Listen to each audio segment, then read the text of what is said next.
नमस्कार। स्वागत है आप सबका बिहार न्यूज दर्पण में। दोस्तों, बिहार न्यूज दर्पण एक ऐसा चैनल है जहां पे हम बिहार में होने वाली हर घटनाओं के बारे में अपने समाज के सभी समुदायों से रूबरू होते रहेंगे और बात करते हैं। कल जो कि नई सरकार का जो गठन हुआ है, चुनाव नया है, 25 का चुनाव है, सरकार नई गठन हुई है, लेकिन चेहरे वही रहे। चेहरे मुख्यमंत्री हमारे वही हैं, उप मुख्यमंत्री हमारे वही है। सिर्फ एक चेहरा सामने जो आया वह है दीपक प्रकाश। नाम बहुत बेहतर, नाम बहुत सुंदर, लेकिन आखिर यह दीपक प्रकाश है कौन? इनकी व्यक्तिगत पहचान क्या है?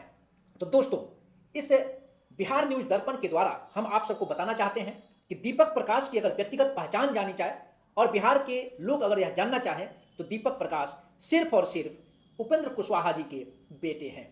और उपेंद्र कुशवाहा के बेटा होने के नाते उन्हें एक ऐसी सौगात मिली, एक ऐसी उपलब्धि मिली जैसे अमित शाह जी के बेटे जय शाह जी को मिला था। उसी तरह से दीपक प्रकाश जी को अचानक मंत्री पद की शपथ दिला दी गई, जबकि वह न विधायक बने न वह किसी पहले से पॉलिटिकल इन्वॉल्वमेंट में कभी इन्वॉल्व रहे। अब प्रश्न उठता है, बिहार में जो परिवारवाद और हमारे देश में जो परिवारवाद की कहानी चलती है, जो हमारे केंद्र की सरकार या राज्य की सरकार जो परिवारवाद की जो गाथा गाती थी, क्या वह परिवारवाद कल केंद्र के श्रेष्ठ जो मंत्रिमंडल हैं, हमारे देश के माननीय प्रधानमंत्री मोदी जी के नेतृत्व में जो कल सरकार बनी है बिहार में, क्या उन लोगों को यह परिवारवाद नहीं दिखा कि एक ही व्यक्ति जो खुद राज्यसभा से सांसद हो, पत्नी विधायक बन गई है और बेटा जबकि कहीं से कोई पॉलिटिकल इन्वॉल्वमेंट नहीं है और अचानक से वाइल्ड कार्ड एंट्री उसको हम दे देते हैं और मंत्री पद की शपथ दिला देते हैं। और इस चीज से अछूते सिर्फ उपेंद्र कुशवाहा ही नहीं है, जबकि जीतन राम मांझी जी तो इनसे भी बड़े गुरु हैं। उनको उनके घर में तो पूरे खानदान ही राजनीति की पटकथा पे खड़ी है।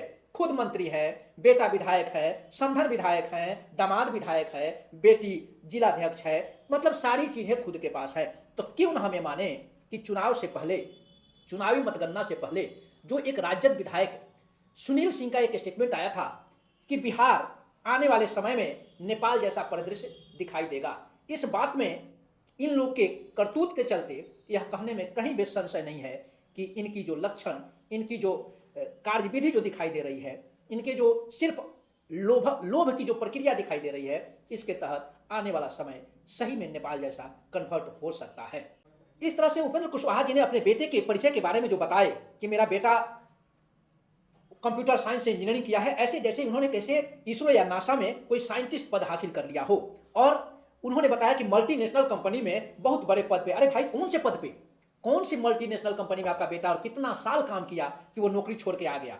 तो आखिर साथ साथ उपेंद्र कुशवाहा जी आप यह भी बता देते कि आपका बेटा कौन से मल्टीनेशनल कंपनी में काम किया, कितना साल काम किया, किस पद पे था, क्या उसकी पोजीशन थी, तब पता चलता कि आप बिहार वासियों को क्या बताना चाहते हैं। इस तरह से यह लोग बिहार के जो भी पिछड़े वर्ग के लोग हैं, उनको ये लोग आगे बढ़ाने का काम कर रहे हैं। सबकी आंखों में धूल झोंक कर अपनी घर अपनी रोटी सेंक रहे हैं। तो बिहार न्यूज दर्पण में आज तक के लिए यही है। फिर हम लोग अगले मुद्दे में आप सबसे रूबरू होंगे। धन्यवाद।